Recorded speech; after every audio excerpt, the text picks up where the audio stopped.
All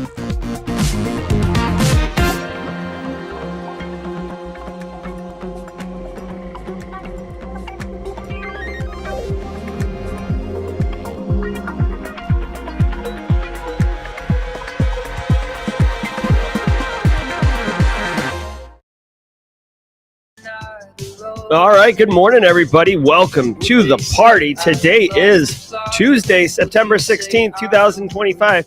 As I told my wife right before I went online, if I'm wearing pants, it means it's a Tuesday or Thursday, as I have to go on to teach at the Citadel Military College right after the show. And I wear pants and I go on campus.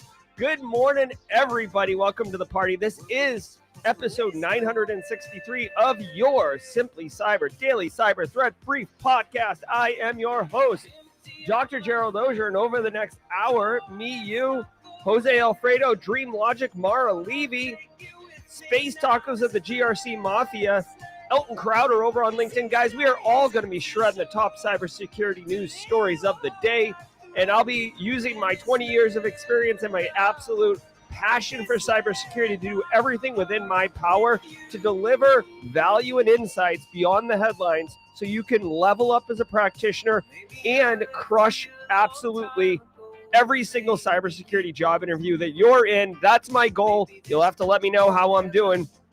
Alongside me are so many members of the Simply Cyber community. You can see them all splashing over my head right here. They also have thousands of years collectively of cybersecurity experience, and they are sharing their insights and guidance and values with the community as well. So it's really all about support, inclusion, and importantly, empowerment, empowering you to be the best you can be with all this value. I do want to say shout out really quickly. I don't want to name any names simply because they are a passive observer, but I had someone reach out to me on DMs and tell me that they've been a long time viewer of the show, like single digits. They've been here since double digit episode number. So like between 10 and 99 is when they got on board, and they are loving it. They've gotten jobs, they've gotten certifications, they have crushed it. So to that individual and all of you who are quiet and don't share openly about your accomplishments, I want you to know that you are part of the Simply Cyber community and you engage the way that you feel most comfortable. But we're going to do a collective wrecking ball for all those people who have been getting jobs and haven't been sharing it because of their shyness. Congratulations. Love it, love it, love it. All right. Now, every single episode of the Daily Cyber Threat Brief is worth half a CPE. So if you have a cybersecurity certification, go ahead, say what's up in chat, grab a screenshot, file it away once a year, count the number of screenshots, divide by 2. That's how many you get. Kayla Sturgeon, longtime Simply Cyber community member, did the math. You can get up to 120 CPEs per year here at Simply Cyber. And by the way, you only, like most organizations, require minimum 20 a year. 40 is kind of like what you're shooting for. You can knock out a 3-year commitment in 1 year. It's all about accelerated timelines and getting the most value, right? Squeezing all of that liquid value out of the towel. I love it. I love it. I love it. So glad. Thank you for the opportunity to serve. Fleetest Posts in the third, dropping gifted subs. Hey, listen, if you're one of the 10 people getting those gifted subs, you have Fleetest Posts in the third to thank, and you can do it by going into the emote tray on YouTube and grabbing Oprah. Oprah says, you get a squad membership. You get a squad membership. Thanks, Fleetest, so much. Appreciate it. Speaking of long-timers, let's flip the script here. If you are here for the first time, episode 963 is your first episode. Well, get in here, my friend. Welcome to the party. Drop a hashtag first timer in chat. Let us know it's your first time. We'd love to welcome you appropriately. James McQuiggan at 35,000 feet. Coming to us from seat 3B on Delta. James McQuiggan, welcome to the party, pal. Good to see you, James. All right. Now, any episode wouldn't be complete without saying thank you to the stream sponsors, those who enable me, James McQuiggan at 35,000 feet, Going tit for tat with Fleetest Post in the third with 10 gifted subs. Thank you, James McQuiggan, at 35,000 feet. Making it rain memberships up in here from the sky. Thank you. So if you're one of the 10 gifted sub recipients, go ahead. Emil, Daniel, Elaine, go ahead. You can thank James McQuiggan. Hold on one second. Someone just rang my doorbell. That's unusual at this time of day. Stand by. Checking the security system. What the fuck? Hold on.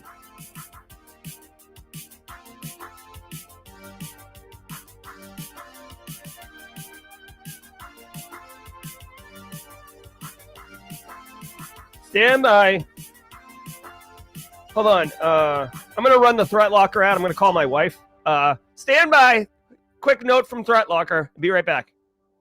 I want to give some love to the Daily Cyber Threat Brief sponsor, Threat Locker. Do zero-day exploits and supply chain attacks keep you up at night? Well, worry no more. You can harden your security with Threat Locker. Worldwide, companies like JetBlue trust Threat Locker to secure their data and keep their business operations flying high. Threat Locker takes a deny-by-default approach to cybersecurity and provides a full audit of every action allowed or blocked for risk management and compliance. Onboarding and operation is fully supported by their US-based Cyber Heroes support team. Get a free 30-day trial and learn more about how Threat Locker can help prevent ransomware and ensure compliance. Visit threatlocker.com/dailycyber.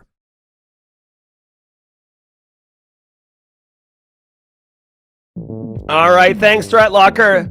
Simply Cyber community, stand down. I did confirm it is a benign event. It was anticipated. It was on the schedule.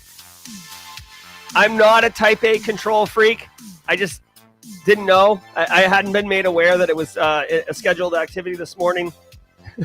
I am a type A control freak.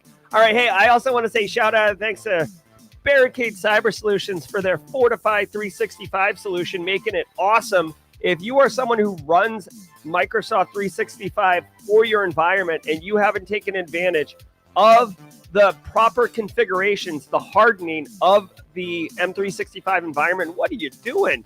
You're missing a huge opportunity here. You're already paying for your M365 instance. Don't be ashamed or let pride get in the way. If you don't know how to properly configure it or you want a second set of eyes to validate the configuration, consider going to fortify365.com. Check it out. You won't be disappointed. It's set it and forget it, right? One of those situations where you make sure that you're hardened so you can move forward with peace of mind. Thank you, Barricade Cyber Solutions. Speaking of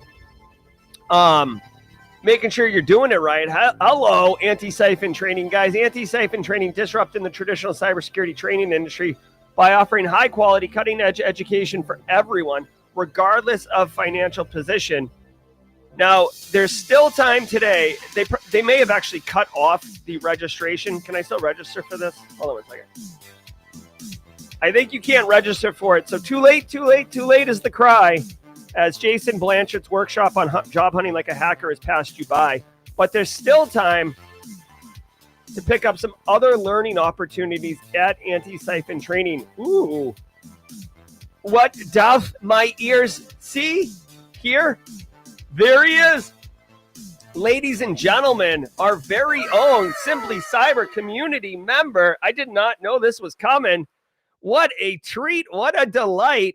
James McQuiggan at 35,000 feet himself and Anti-Siphon teaming up to give you guys an anti-cash training, a workshop to blow your mind and delight your senses. Deepfakes explained, and more importantly, how to protect yourself. That Hansel's so hot right now. James McQuiggan, are you doing this from the cockpit, James McQuiggan? This guy, he spends more time at 35,000 feet than he does at sea level, but he does every once in a while land, and while the plane's refueling, does a workshop. So come check it out. I'm going to drop a link to this. You better believe I'm registering for this and supporting the living crap out of my friend, James McQuiggan at 35,000 feet. Go get it, James. All right, Anti-Siphon Training, love it, love it, love it. Okay, also, really quick, and then we're going to get into the news, I promise you. And for those who are new here and you're like, Jesus, guy, why are you doing ads? I came for the news. The sponsorships allow me to bring this show to you. So thank you for understanding. And we'll rip through this really quick. Guys, Delete Me makes it easy, quick, and safe to remove your personal data online at a time when surveillance and data breaches are common enough to make everyone vulnerable. It's easier than ever to find personal information about people online. Having your address, phone number, and family members' names hanging out on the internet can have actual consequences in the real world and make everyone vulnerable. I actually have a video coming out on Thursday this week, a long produced video. It's very dramatic, it's like borderline documentary style about this concern. You're going to want to check it out. As someone with an active online presence like myself, privacy is really important to me. Dude, I just demonstrated how important privacy is to me. Someone just rang my doorbell, unexpected, got the surveillance cameras up and running, making sure that my property is safe. My wife is home. I want to make sure that she is safe, right? So privacy, very important to me. I wish to choose who has my home address and who does not. So do like me, take control of your data. Keep your private life private by signing up for Delete Me now at a special discount for our listeners. You can get 20% off Delete Me when you go to joindeleteme.com/simplycyber. Use promo code simplycyber at checkout. The only way to get 20% off is to go to joindeleteme.com/simplycyber. Enter code simplycyber at checkout. That's joindeleteme.com/simplycyber, code simplycyber. All right. Thank you very much. Kimberly Can Fix is on audio only, so go ahead and tickle her ears, if you will. Ladies and gentlemen, it's time, so sit back, relax. If you're a first-timer, drop a hashtag first-timer in chat before you relax, and let's let the cool sounds of the hot news wash over us in an awesome wave. I will see you all at the mid-roll. Let's cook.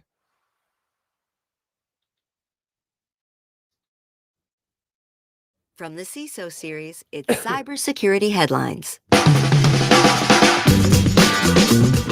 These are the cybersecurity headlines for Tuesday, September 16th, 2025. I'm Rich Straffolino.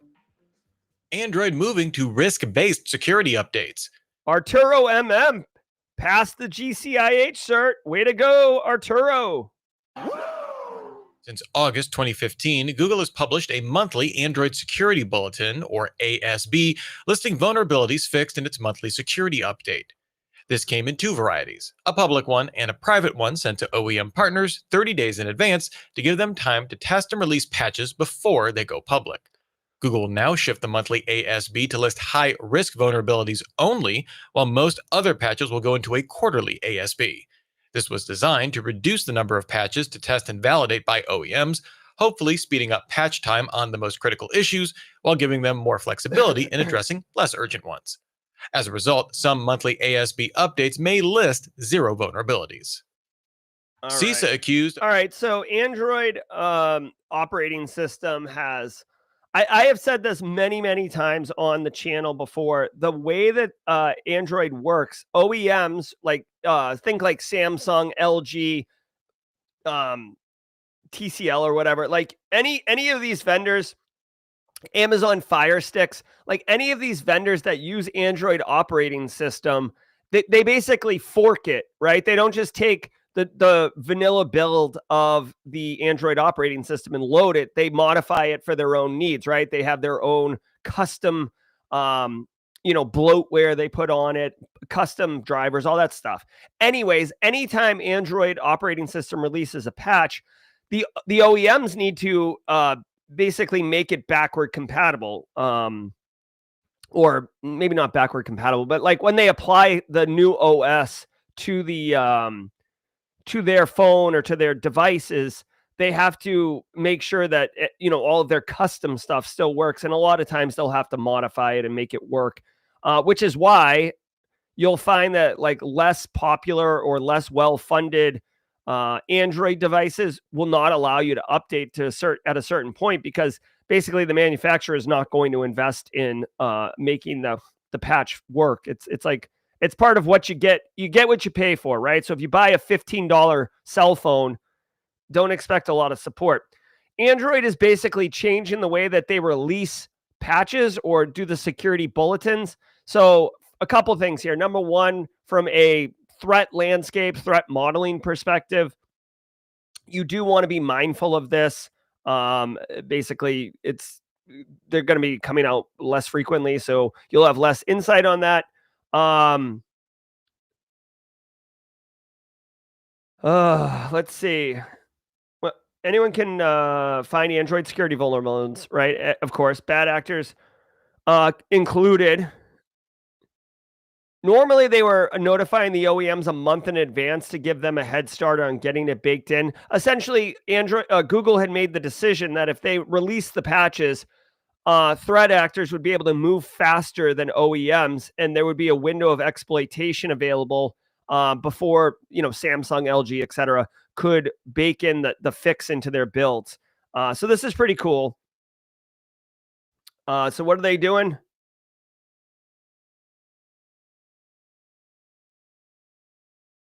They have this graphic here showing what the vulnerability patch thing looks like here.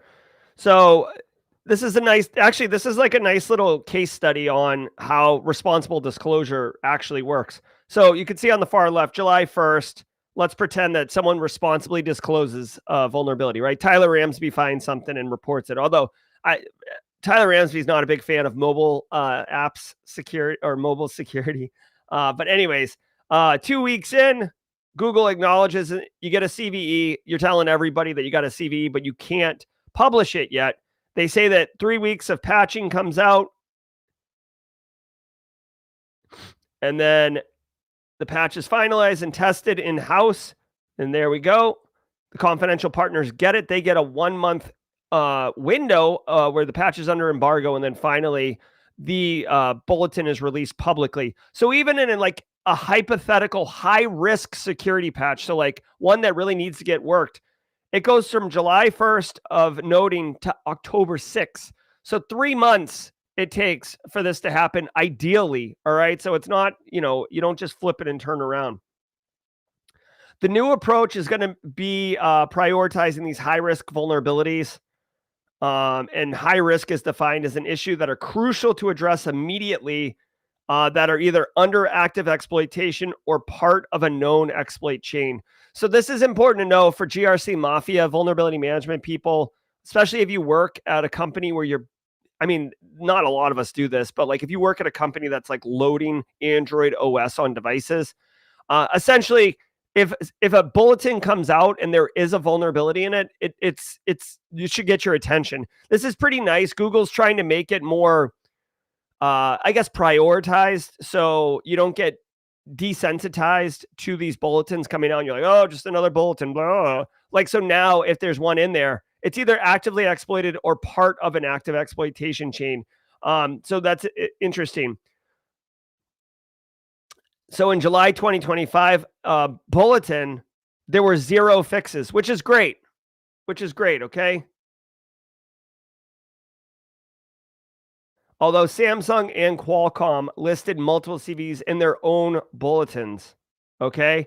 So it's important to note too, if you're running Samsung device, for example, you still might have security patches, even if there's no Android ones, because again, Samsung builds their own stuff on top of that operating system.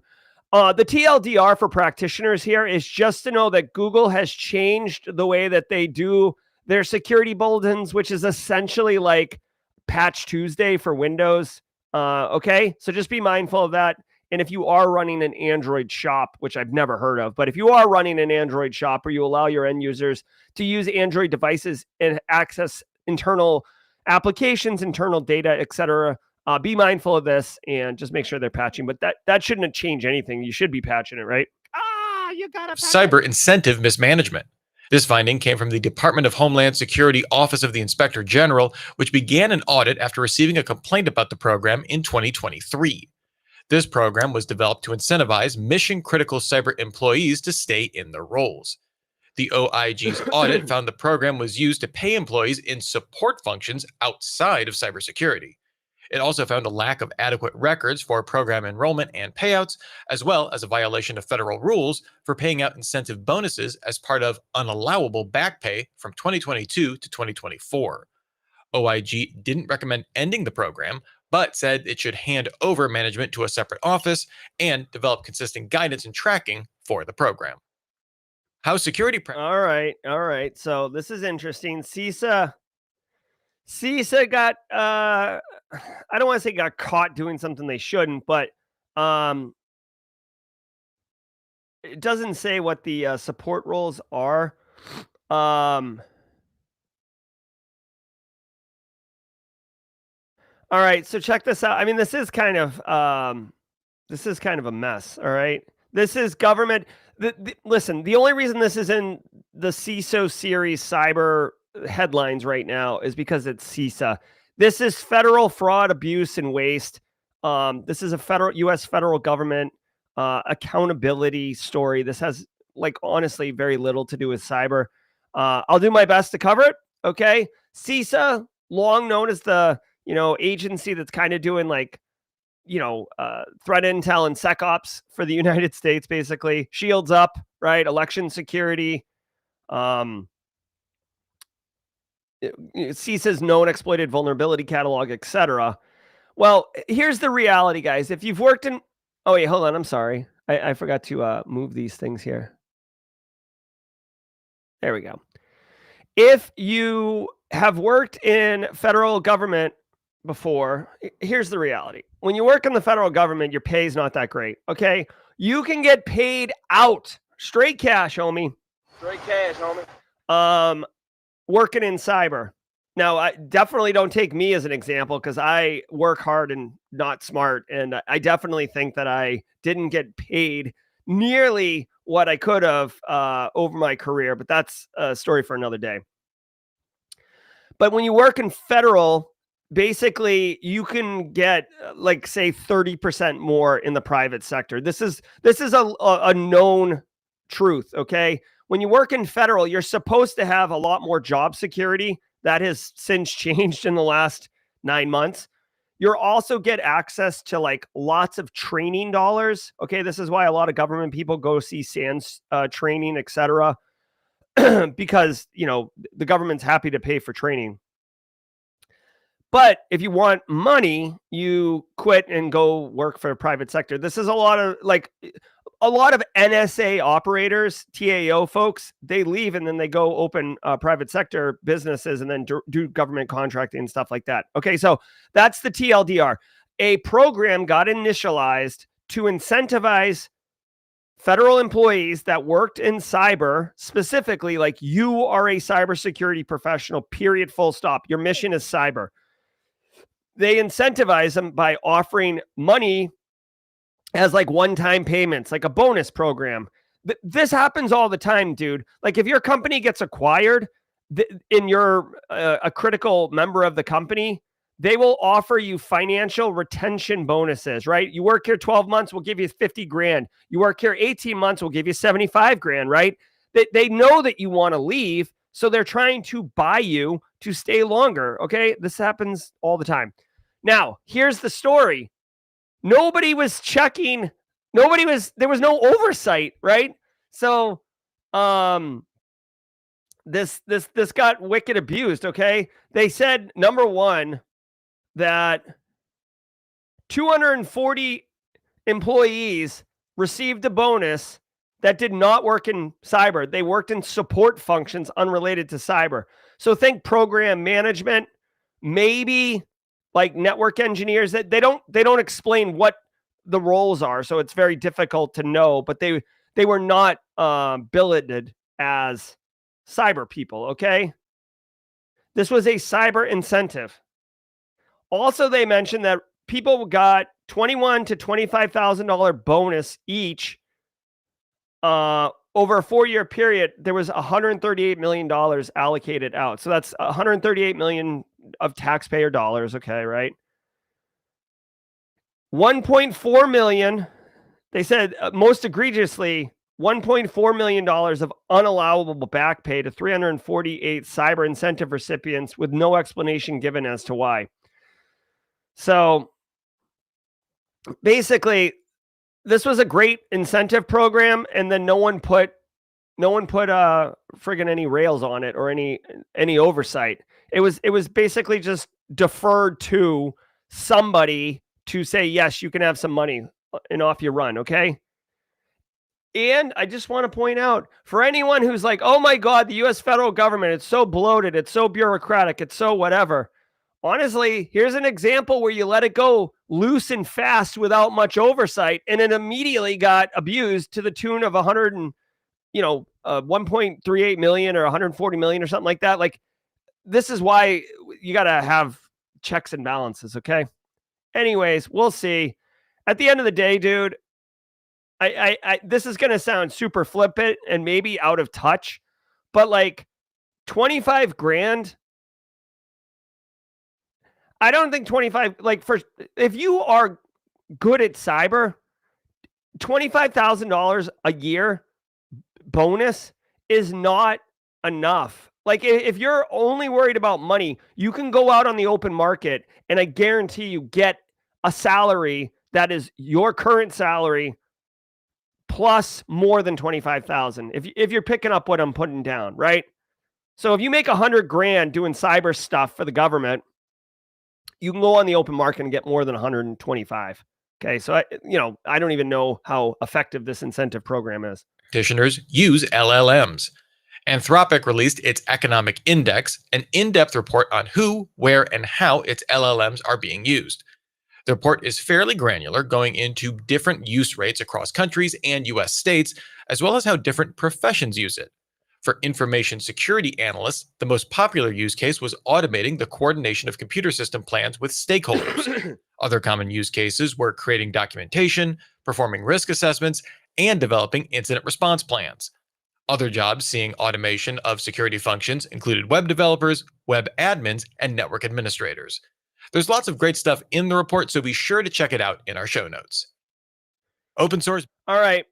This is interesting. This would definitely be worth reading. This is not a cyber story, but it is a mainstream societal story. I was looking to see if I had a certain book. Listen, here's the deal. There's certain parts of the world that still don't have internet, right? The digital divide, right? There's certain communities, even in the United States, that don't have access to resources. There's certain families that don't have access to resources, right? Home computer, right, et cetera. The story here is talking about how AI, it is deploying so quickly and the adoption is so strong that they're basically seeing a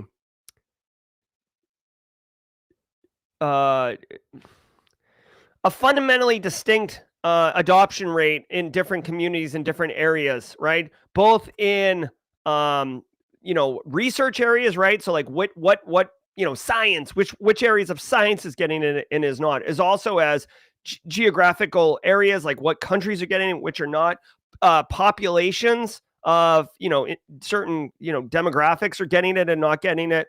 I think that this is really, really an interesting report, and because it's so societally impactful, I'm definitely interested in reading this. I might even have a hot take on this one after I read it. I don't research or prep for the shows, so this one is one that I'm not really comfortable commenting on yet. The one thing I would say is that they point out how fast it's being adopted versus other technologies that have been transformative in the past. Allow me, there's still time to read this, okay? This book right here, The Coming Wave, this book is a couple years old at this point. I bought it on March 22nd, 2024. Still time to read it, guys. The Coming Wave, the wave he's talking about in this book, the title of the book, it's the crashing of AI on society and how fast, basically, every time there's a major technological advancement in society. So the printing press, Gutenberg's printing press, right? Number one. The assembly line, the Industrial Revolution, the internet, AI. If you look how long the time span is between the new technology and then well, first of all, the time span between the two technological advancements. So think of how long between the printing press and the Industrial Revolution. Then think how long between the Industrial Revolution and the internet. Think how long between the internet and AI, right? Like the time span between these advancements is getting smaller and smaller, right? So the sine wave is compressing and the time for adoption is getting compressed as well. And basically what he's saying is the next technology, leap forward is going to happen even quicker because AI is going to fuel it. And again, I've talked about this book a million times. This is not a beach read. Okay, you're not going to read this book and feel great afterwards. It's a very sobering read, but it is. I would consider it required reading. It is very insightful, very interesting. This author was one of the co-founders of DeepMind, which Google acquired back in 2012. They were the OGs who came up with like neural networking as a LLM kind of model, and like what all major AIs are based on now. So the guy is not just some stiff in a recliner somewhere yelling obscenities at the clouds. He's well informed. It's definitely a good read. Benchmarks for AI security tools.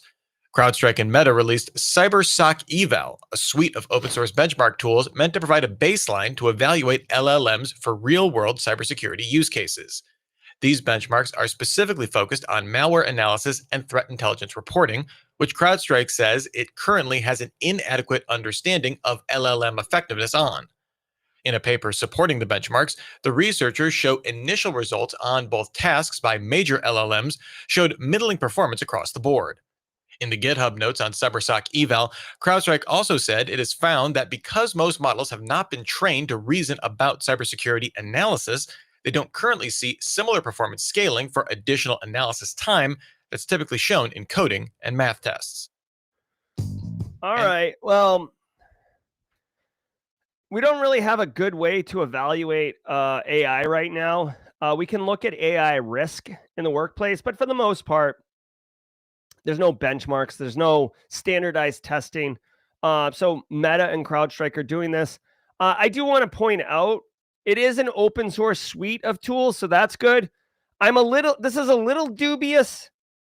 CrowdStrike is one of the largest, if not the largest, for-profit EDR vendor in the cybersecurity space.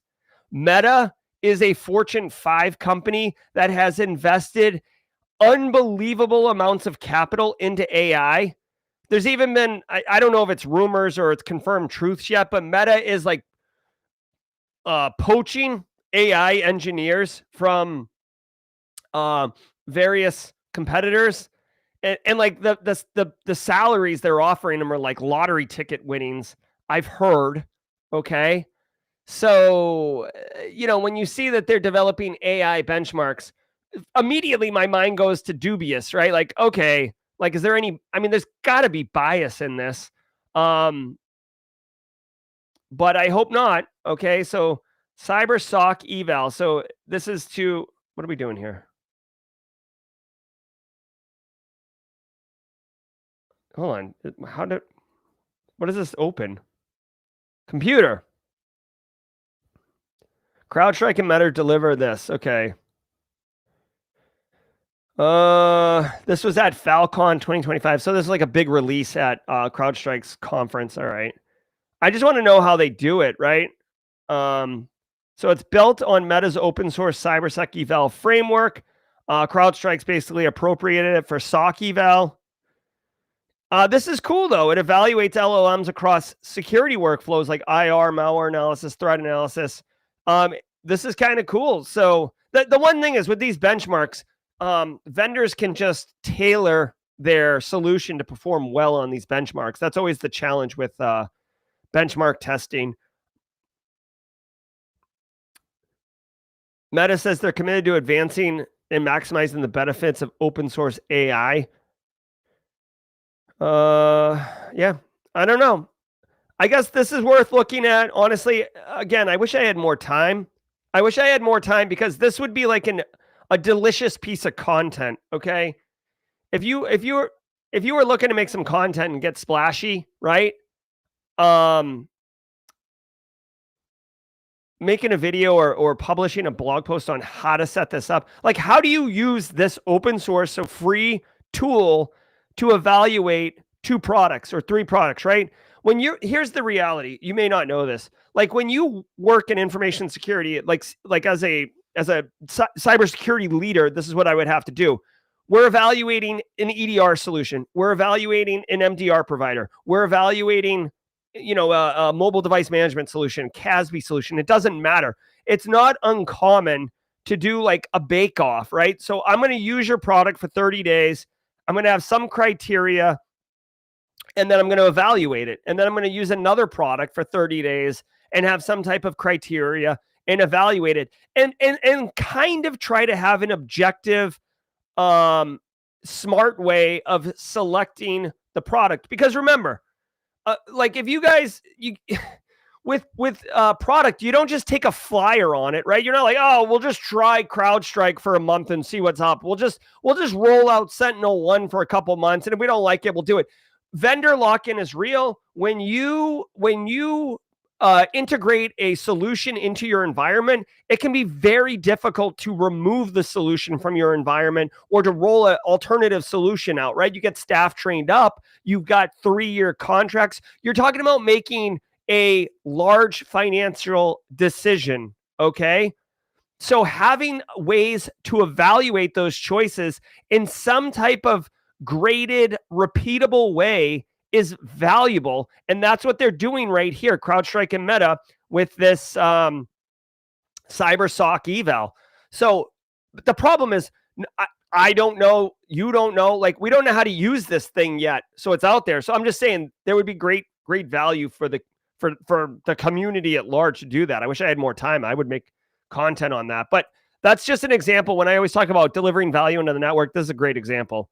Also, for your own edification, if you're about to evaluate some solutions, check this out. Could be valuable. Now, thanks to today's episode sponsor, Drata. Leading security teams trust SafeBase by Drata to turn trust into a growth engine. Their enterprise-grade trust center puts your security posture in one secure, customer-facing portal, giving buyers instant visibility into your company's continuous controls, certifications, and policies. With AI-powered questionnaire assistance, blast through inbound security questionnaires in minutes instead of days, automate cross-functional workflows, and eliminate friction. That means less manual work and faster deal cycles. Win trust. Learn more at safebase.io. That's SAFEBASE.io. All right. Hey, really quickly, Roswell UK in chat, bringing up some really great points, Roswell UK. He said, and this is like basically he's aging himself, but I recognize it too. He said this AI story, this Meta CTF, right? AI in our cyber workplaces, it's very much like AV, antivirus software back in the day. Dude, there were like hundreds of companies. There was no way to evaluate if one was good or bad. It was like almost like a run to market it better and sell product, right? And he's saying now it's very similar with AI. So an AI powered tool, everybody is just slapping AI, like stickers on their product, like now with AI, now with LLM, AI enabled, AI powered, AI informed. Well, now with some type of evaluation system in place, we'll be able to compare apples to apples, and your AI sticker will not be enough.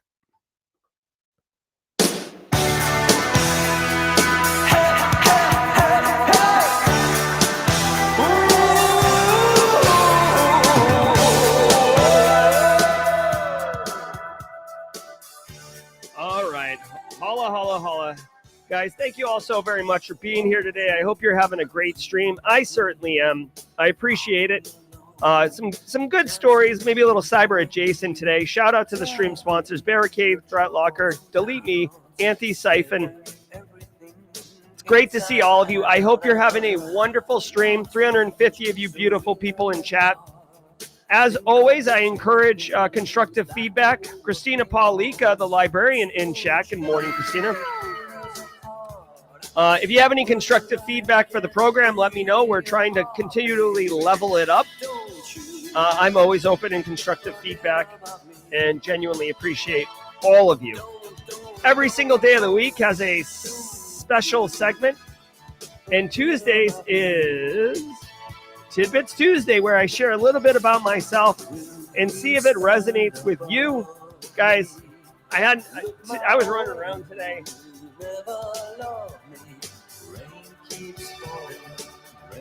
I don't know, man. I don't have a Tidbits Tuesday, I guess. I'm not sure. All right, I got one for you. I don't know about you guys, but gotta sleep with a fan on. I don't know about you guys, but like if the fan is not on, I wake up and gotta put the fan on. It's not too bad. Like when I'm traveling and there's no fan, I just suck it up. But I am a fan on type sleeper. I don't know about you guys. I don't know if you guys are big on like having the air conditioner cranked to Arctic temperatures, but I don't know. I just like it a little cooler, a little chillier, but still having like 9 blankets on the bed. I don't know. It's weird. It's weird, but it is a little bit Tidbits Tuesday. The Pain says, how are you underpaid through your career? Just being offered crap salaries and never negotiating. And then I would, this is going to sound arrogant, but I'm good at my job. I put a lot of work into it. So I would end up picking up additional work, additional jobs. And then I would just complain that I was underpaid. And then I would switch jobs, get a little bit of a salary. But yeah. All right. Marcus Kyler sleeps hot. Dream Logic likes the air conditioner. Code Brew says the fan dries him out. There you go. The Pain likes a computer fan. Z-Myth likes the quiet. All right. PSU Eden says cooler sleep zones. Uh-oh, the Dumber says I hate it, dries my mouth out. Space Taco's all caps, sleeping with the fan on. I did not know this was going to be such a hot topic. Brews and Hacks needs the fan on, likes the sound. You know what's funny? Our fan has like a humming din to it too. Like you can tell what speed it's on based on the I guess the din. All right, but one thing we can all agree on is the la la la la. So Alpha Sierra lead us off, but everybody knows the words. Let's do it together. I like to bob my head. You do you. To all the people who sleeps with the fans on, welcome to the party, pal. Let's go.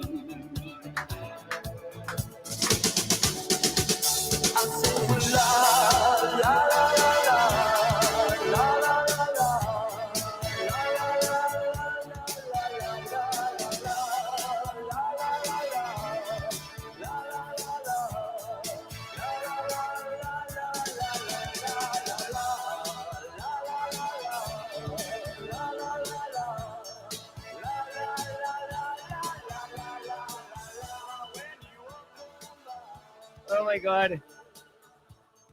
Someone put in chat, Daniel Lowry doesn't sleep, he just waits. I'm just thinking of like Daniel Lowry sitting in the dark, like eyes open, just like waiting for sun. All right, let's finish strong. Excuse me. Credit Union notifies users about 2023 data breach. Fairmont Federal Credit Union notified over 187,000 individuals about the attack, which saw names, dates of birth, social security numbers, driver's license numbers, government IDs, and full payment card numbers with PINs stolen. The attack occurred between September 30th and October 18th, 2023, just shy of 2 years ago. Fairmont did not discover the breach until January 23rd, 2024, and did not conclude its investigation until August 17th, 2025. The credit union did not give specifics on the attack or attribute it, but the Black Basta ransomware group listed it on its leak site. Microsoft. All right, Black Basta. I haven't thought about them in a hot minute. I'm pretty sure Black Basta was part of the Alfie, which went dormant or basically retired, for lack of a better word, after the Change Healthcare breach in 24. Right? I'm pretty sure. Right? Black Basta. I'm almost positive Black Basta is gone now. Yeah, they said it goes underground. Yeah. All right. So here's the deal. Everybody, me, you, everybody knew that this credit union was hacked, and it is interesting that the Black Basta ransomware gang waited 4 months before detonating the ransomware. That's very unusual. Typically, they move a lot faster than that.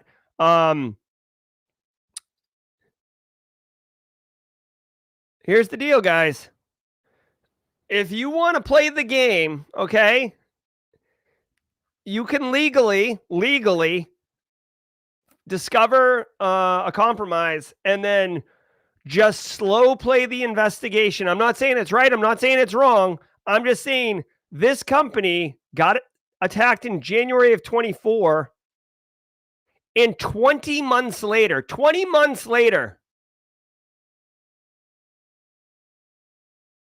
concluded the investigation. Dude, I don't know how many computers they had to forensically investigate. I don't know how many, 12-hour shifts Justin Gold was working on site. But 20 months is absurd, okay? So the data breach they discovered happened in October of 2023. So almost 2 years after or before notification. Socials, driver's license, financial information, medical, date of birth, all this information leaked. Dude, listen. Hey, here's some identity theft protection for you. Bro, if you were going to get compromised by this attack, it happened 6 months before you even found out it happened. This is I don't know the right answer, okay? I don't know if you penalize companies like this for taking so long to do the investigation. I'm sure they have a stable of lawyers that will argue definitively that, we were doing the investigation correctly and it had to take this time. We ran into some challenges. We needed to do the things we needed to do. Like, anecdotally speaking, I think 20 months is absurd. I think it's completely egregious, and I would suspect that they only did it in order to delay the notification timeline, potentially discovering a way that they could not disclose this. I don't know, but you don't see this often, but when you do, it just feels icky, right? There's no insight here. Like, fine, okay. Credit union gets breached, Black Basta, etc. Data out there. Me and you, our credentials are compromised. Oh, very nice. Full access creds leaked as well. So if you were logging into these systems, threat actor could log into. If you're reusing passwords, threat actor had a 24-month head start, a 2-year head start on you. To me, this is like, I want to know, like, I'm not going to get any answers, but to me, the leadership at this credit union needs to be asked some serious questions, guy.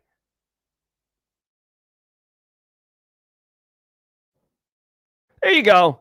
The impacted individuals have been provided with 12 or 24 months of free identity theft protection and credit monitoring services.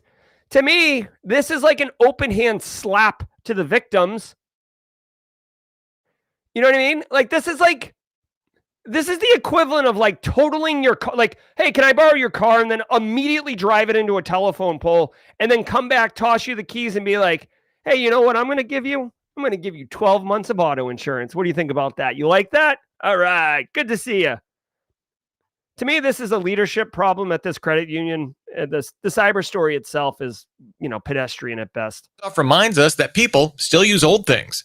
Microsoft confirmed that the September 2025 Windows Security Update caused connection issues with shared files and folders over SMB v1 on the latest build of Windows 11, 10, and Windows Server platforms.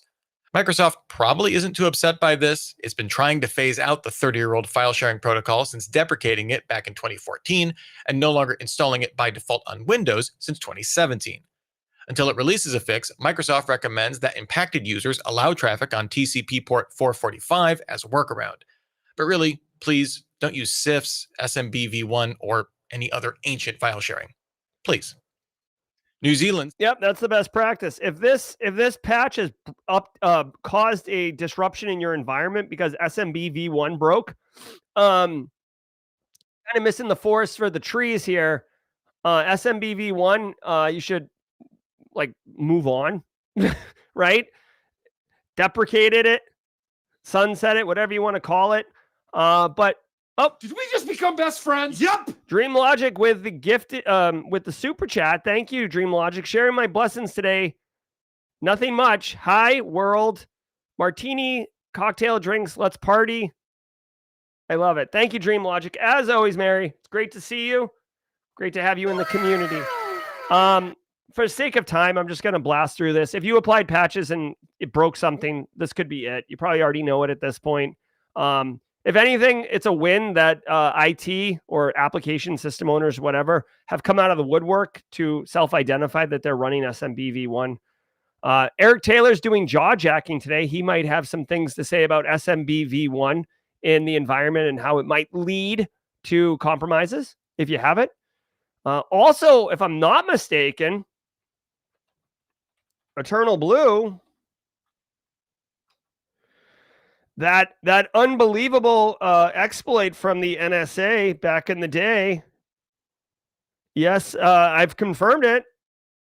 Eternal Blue attacked SMBv1 in the way it handled basically packets to make a SMBv1 connection. So if you didn't learn in 2017 when this tool dropped and for some reason you're still running this, take this as an opportunity to migrate off. Sanctions Russians over cyber attacks. New Zealand Foreign Minister Winston Peters announced the country imposed sanctions on threat actors working with Russia's Unit 29155, aka Ember Bear, and Cadet Blizzard, believed to be part of its GRU intelligence agency. The group was responsible for the 2022 Whispergate attack on the Ukrainian government ahead of Russia's invasion of the country. New Zealand specifically cited the group's conduct in Ukraine for the sanctions. The EU and Great Britain have also sanctioned the group in recent months. What? FinWise. All right. This seems weird. I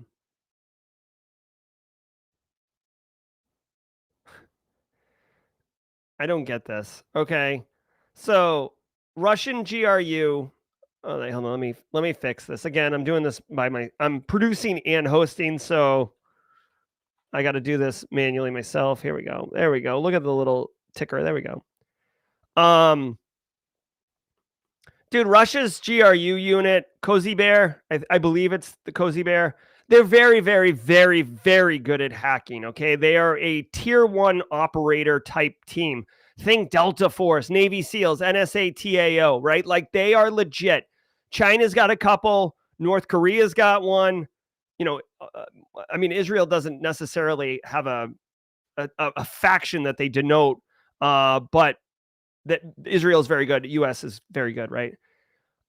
Russia's GRU unit, dude, Russia has invaded Ukraine and has been waging war on them for what, better part of 3 years now? This is not news. And if you were a military force or a nation state trying to claim territory of a country, you're going to utilize all resources at your disposal. Kinetic military, soldiers, boots on ground, and cyber capabilities. Air Force, military, Air Force or air, sea, land, cyber. You're going to do it all. All right. So this is not a big deal. What I find bizarre is that New Zealand is sanctioning Russia for cyber attacks on Ukraine. This feels like me sanctioning like one of my neighbors down the street because my neighbor down the street kicked over the fence that separates his yard and his neighbor's yard. Like what does New Zealand have to do with this at all? Like, is New Zealand just throwing a haymaker from the back row into the, like, I don't know, you guys ever been in like seen a fight, like, or any of those fights, usually at bars when people are drunk and stuff, it'll be like two people squared up and then some lunatic will be like just jump in and throw a haymaker from the back row, usually a coward. That's whatever. If anything, this is geopolitical posturing. New Zealand is aligning themselves with the United Kingdom, the United States, Five Eyes countries, standing in a unified front that they don't stand for Russia and what Russia's doing in Ukraine. That's it. Russia's probably like, what are you talking about, New Zealand, right now? Discloses insider threat breach. Also, like, this is this whole day of news stories are like very cyber adjacent. Okay. So there's nothing for you to do as a practitioner here. FinWise is a bank that originates and funds loans for consumer-facing services, including American First Finance. The bank sent a data breach notification on behalf of American First Finance, stating that an incident occurred on May 31st, 2024, where a former employee accessed sensitive customer data after their employment ended. FinWise did not discover the breach until June 18th, 2025.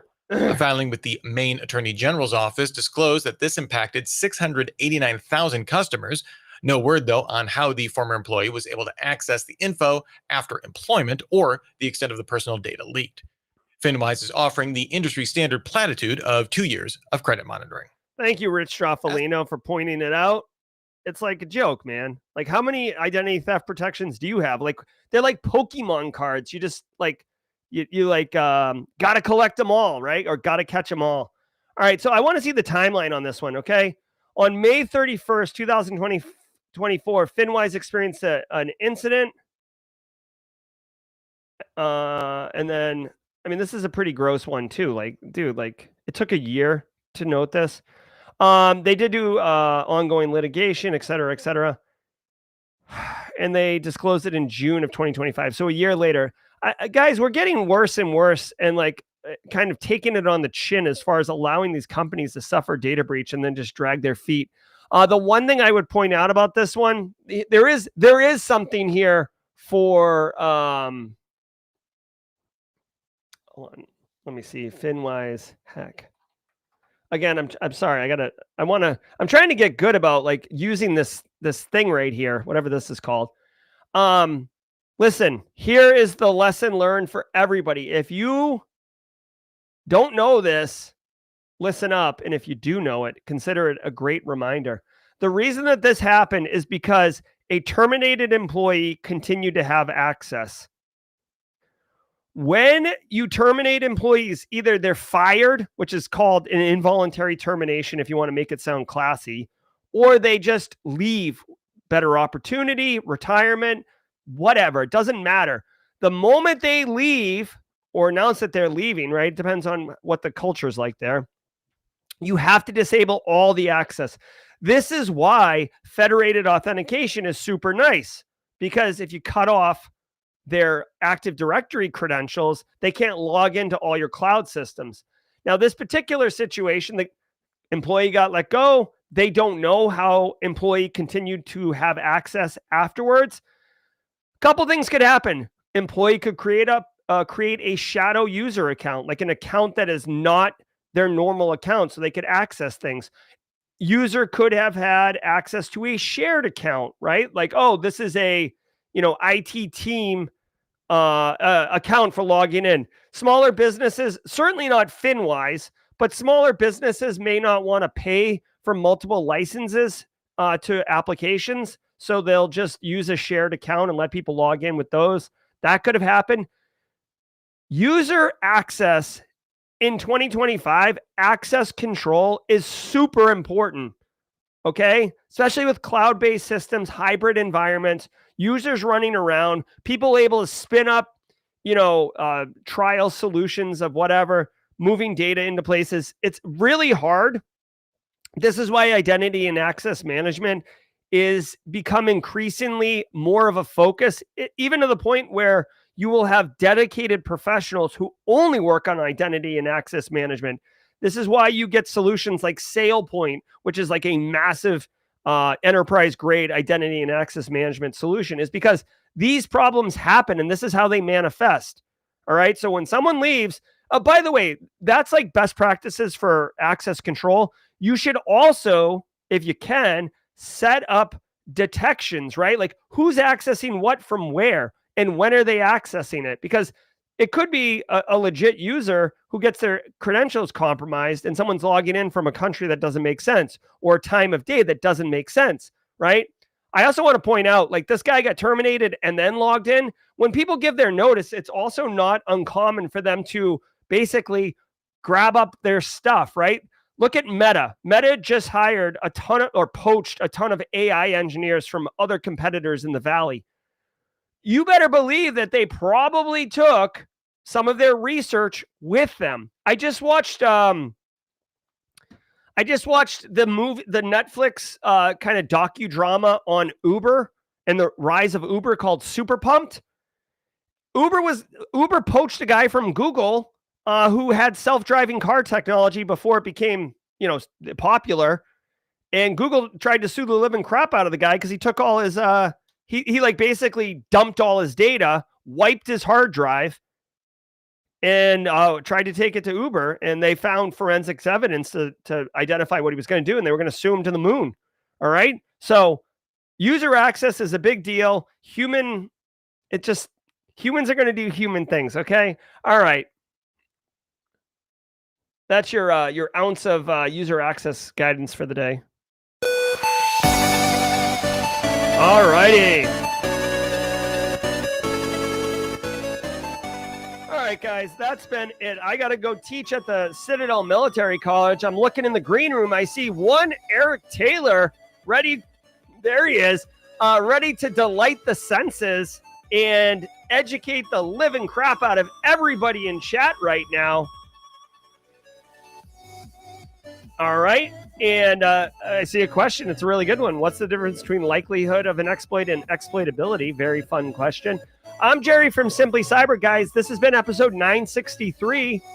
I hope you had fun. I certainly did. We'll be back tomorrow at 8 a.m. A really quick programming note. I want everyone to know that I am doing a live stream tomorrow at 1:30 p.m. It's out of band. It's not unusual, but it's not one that you've been made aware of. I scheduled it. Simply CyberCon is coming November 3rd to Charleston, South Carolina. It is our annual conference. I do these live stream updates. We're going to talk about the CTFs. We're going to talk about the training opportunities. We're going to talk about the speakers, the lunches, the chill out rooms, like the works. So please come if you're interested. I would love to see you out there. Share it on socials. We want Simply CyberCon to be amazing like it was last year. Super excited. So come by. I'll drop a link to that right now. That's tomorrow at 1:30 p.m. Eastern time. We'll have a bunch of guests join us on stream. All right, I'm Jerry from Simply Cyber. Let me take you to Jawjacking, ladies and gentlemen. Have a good one. Eric Taylor, there is no 9:30 show, so feel free. All right, let's rock and roll. See ya. Ever wonder what it takes to break into cybersecurity? Join us every weekday for Jawjacking, where industry experts answer your burning questions about the cybersecurity field. Live, unfiltered, and totally free. Let's level up together. It's time for some Jawjacking.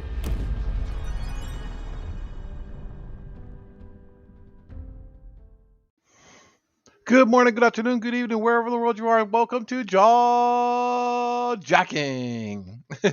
There's a little bit of a different format going on in Restream. I don't understand it. Jerry, if you're there, I need you to come back up because I am not signed in right. That's my problem. I'm in as a guest. So I won't even be able to terminate the stream if he's here still. Houston, we may have a problem. Let me launch up Discord.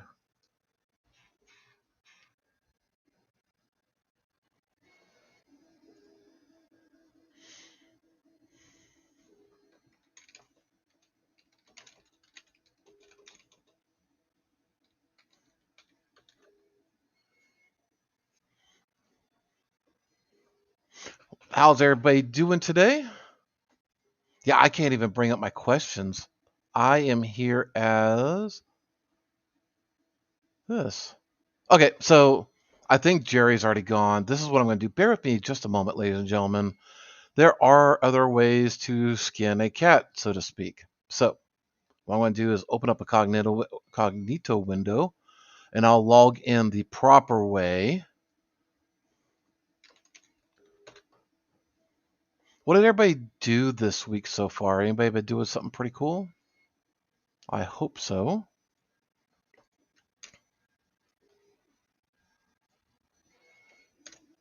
I can't even search for questions. Goodness gracious. What a great day today, huh? All right, that's not a problem. As long as I still have at the proper permissions and access, I should be able to do this. So let me log in as my main one. Yep, this looks right. This looks like it might do it. Yeah, I think Restream just logged me in the improper way.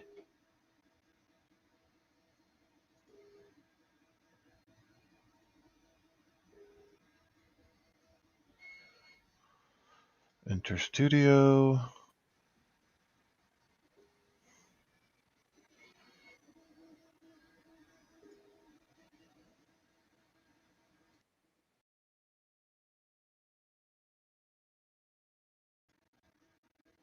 I think this is it.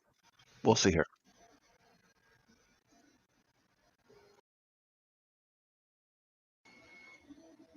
All right.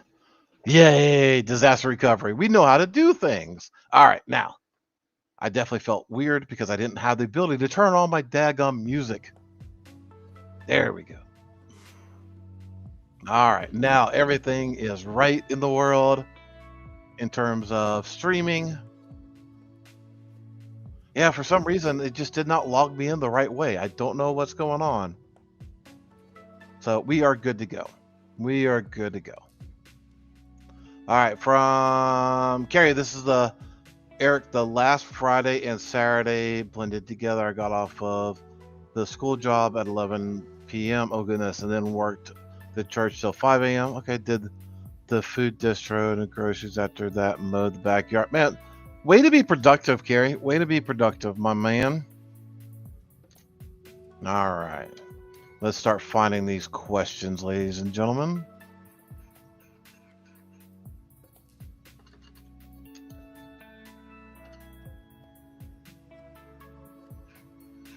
If you have any questions, definitely put a Q and a colon mark in there.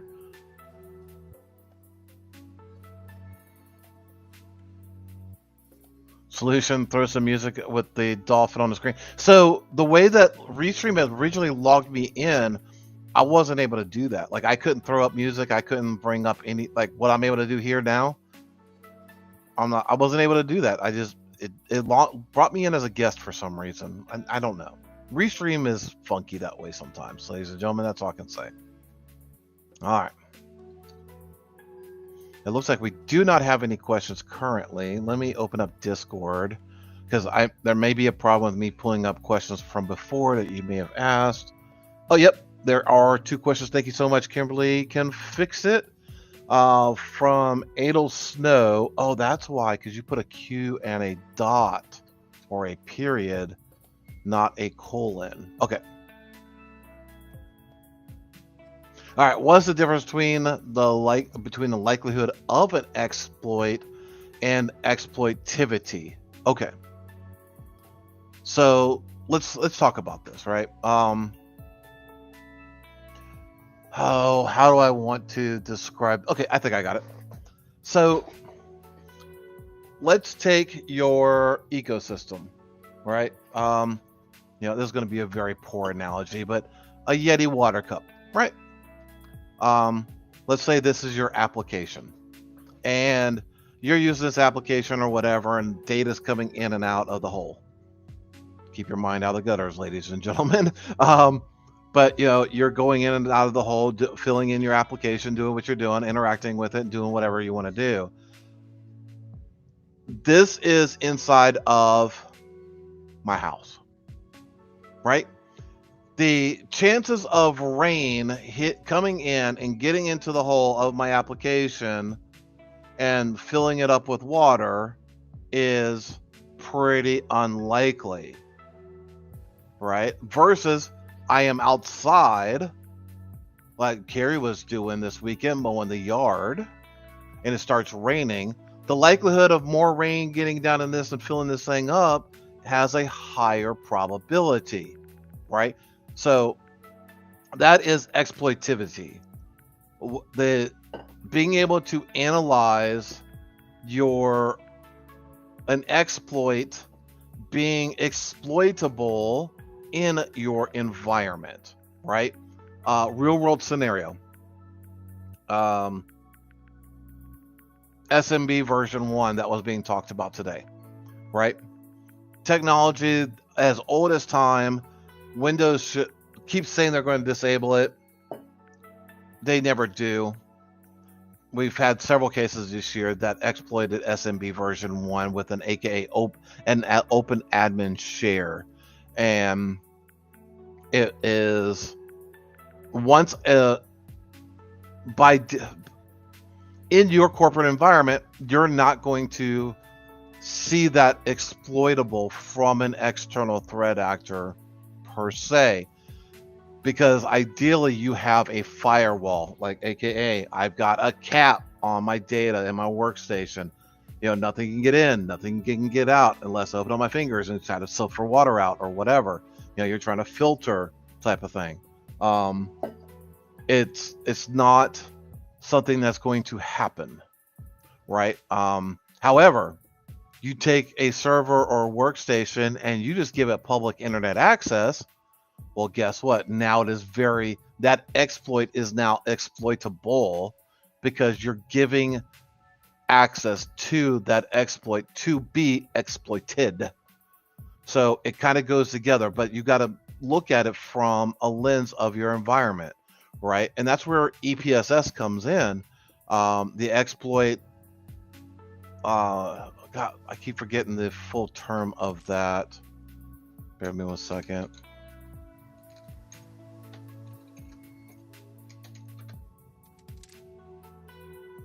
Yeah, exploit prediction scoring system, EPSS. So I made a tool just to mess with DJ BSEC. We'll call it the EPSSLookupTool.com, where you can put your CVE in there, and that music is messing with me. So I thought I was pressing on my keys. But you put your CVE in, and it gives you, from a lens of a standard organization, what is the likelihood of that exploit impacting your environment, right? So that's something to take into consideration. Hopefully I answer your question without talking myself into a massive circle because of ADHD. Let me know, Adele Snow, if you have any further questions about that. All right, on to the next question. Question, is Eric Taylor presenting at Simply CyberCon 2025 maybe a Campfire Stories with Barricade Cyber? No. And I'm not saying anything negative about this. So don't take this the wrong way. We haven't been asked to talk. We haven't been asked to sponsor. We haven't been asked anything. Now, Jerry may be doing that later. I know he's a very, very busy man. And there's a lot of other sponsors on this platform and wanting to sponsor Simply Cyber. We are a very small fish in the pond, so to speak, when it comes to cybersecurity. So he may be already overwhelmed with enough speakers already and sponsorships and all this other stuff that's just going to make the conference so much better that just me and my team could be able to ever do. If he asked me, would I? Yes, I would be honored to do that. But I have my team, Kimberly, Lisa, Justin, they can all tell you, I struggle with talks. And it's not the fact that I don't know how to talk to people. I will talk ad nauseum. It's what topic do you want me to talk about? Like even Black Hills, I'm sure they get frustrated, especially Miss Kathy Chambers, because some of them want me to talk and potentially do stuff at Wawa Hacking Fest and at Blue Team and Red Team Summits and all this other stuff. I'm like, sure. What do you want me to talk about? Because my very small sphere of knowledge and things that I can rant about for the next 20 effing years may not resonate with 98% of the people that are in the room. So if I have somebody saying, hey, I would really like a talk about AI in terms of digital forensics, I want a conversation about this. Would this be a topic you can talk about? And then I can say yes or no, and I can build a talk upon that. But just to come out and give a talk about, or just come up with something, I don't know what to talk about. I really don't. So as of right now, there's no plans, unless Lisa and or Kimberly have not told me about it yet. I doubt they wouldn't, but if there's been conversations in the back that I have not been privy to, but to my knowledge, as of today, September 16th at 9:16 Eastern Standard Time, I am unaware of any sponsorships, any conversations, any Q&As, fireside chats. I have no involvement with Simply CyberCon at this current time. Oh, I actually looked over one here. What detections are blue teams recommending for Q4? Anita Sailors? I strongly recommend blue teamers, and I guess DFIR is blue team. Blue team needs to get back to the basics. Blue teamers need to get back to the freaking basics. You need to be looking at new applications, new users, new services. Did you know not every darn application that's being installed on your device registers in the add and remove? It's just a service that is launched. So you got to look at your services too. New services being created. Look at your scheduled tasks. Are there new ones? Are there potentially malicious ones? Are there ones that are just legacy that really just should be removed? Blue team needs to get back to the basics, ladies and gentlemen. Maybe that's a talk I can do. That would actually resonate with Simply CyberCon and Wild Hackin' Fest. I think I actually came up with something that may be pertinent to all of them. Getting the blue team back to the basics.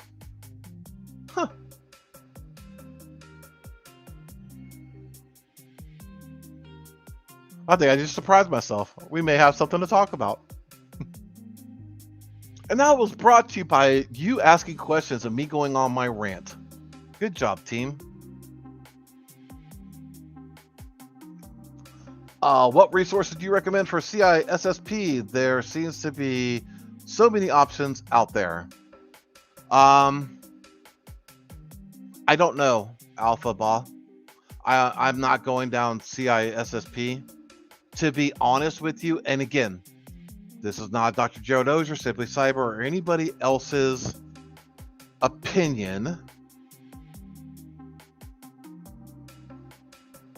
I'm not sure who that call is, but that definitely looks important.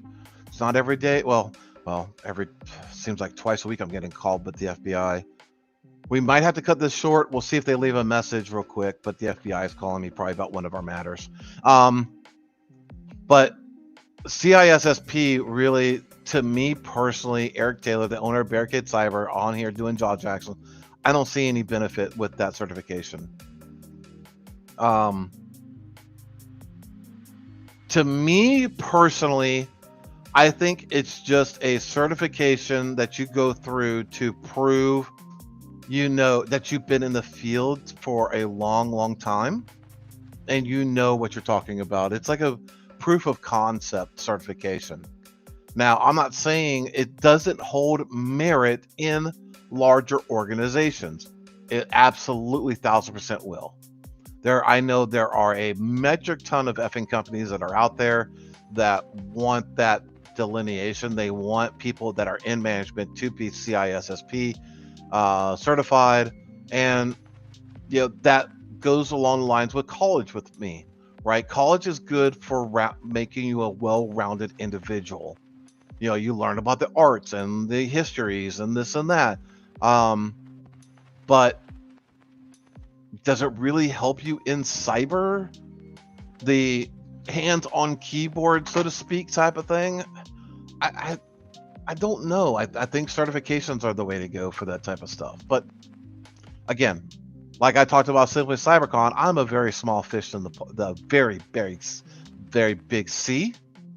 So take my opinion with a massive, like, I wouldn't just say a massive grain of salt. Take my opinion as a salt lick that you give a horse.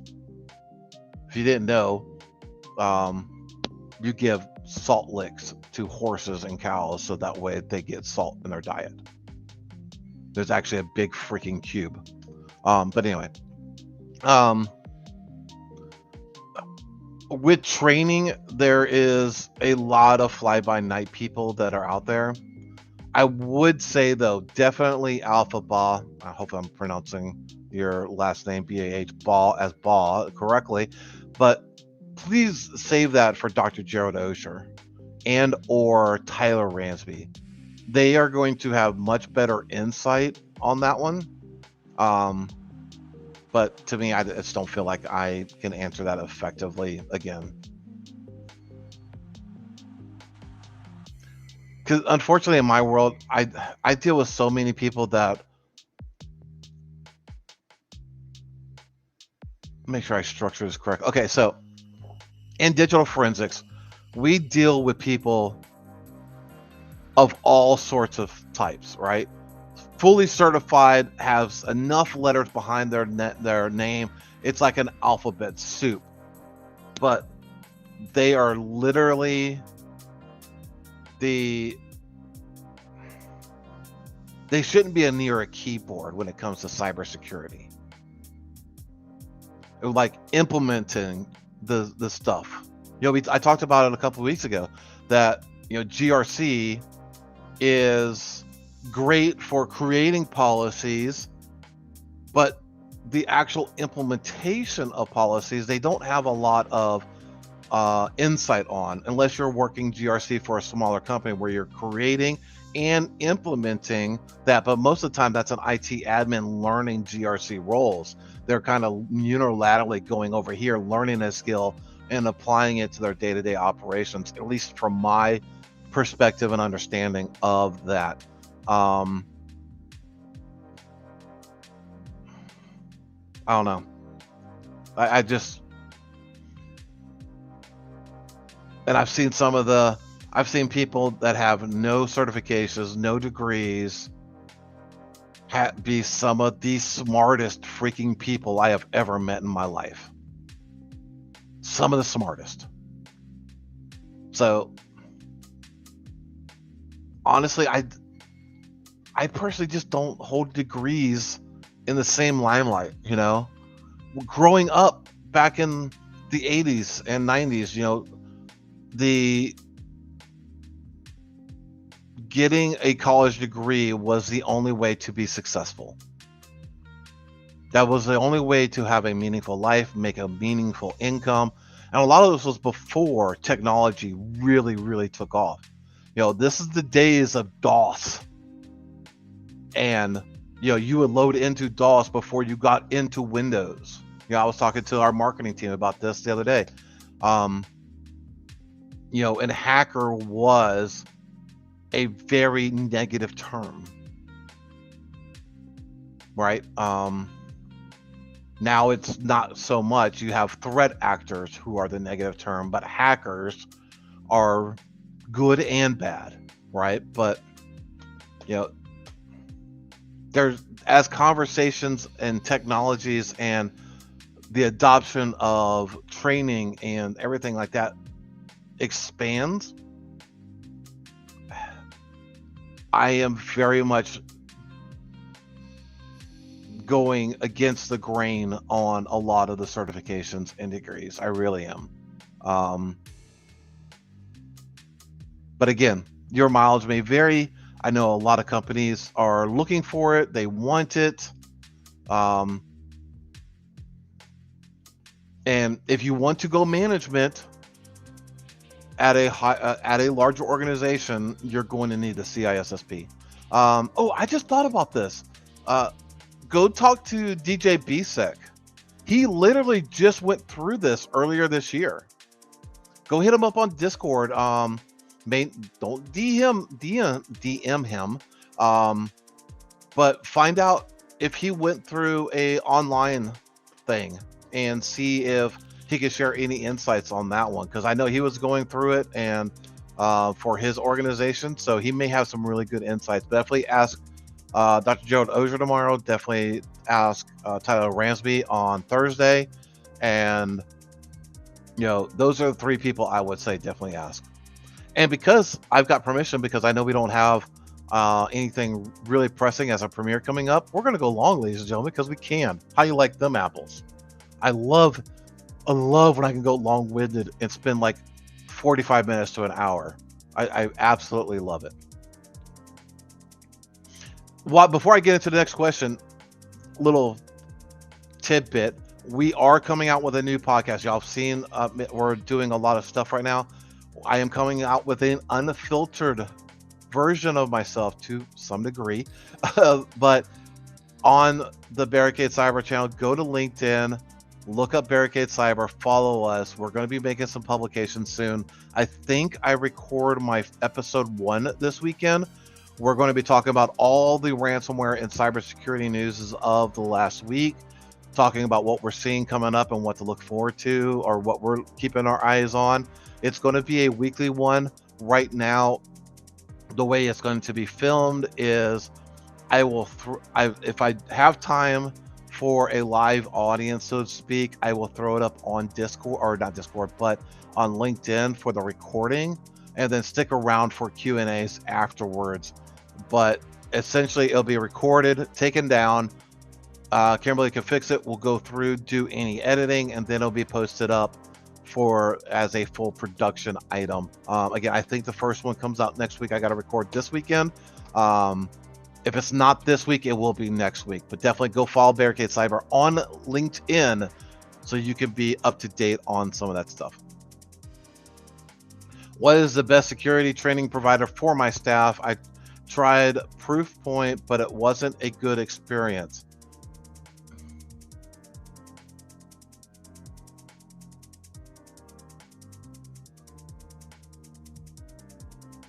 So, okay. You know what I would tell you? In all honesty,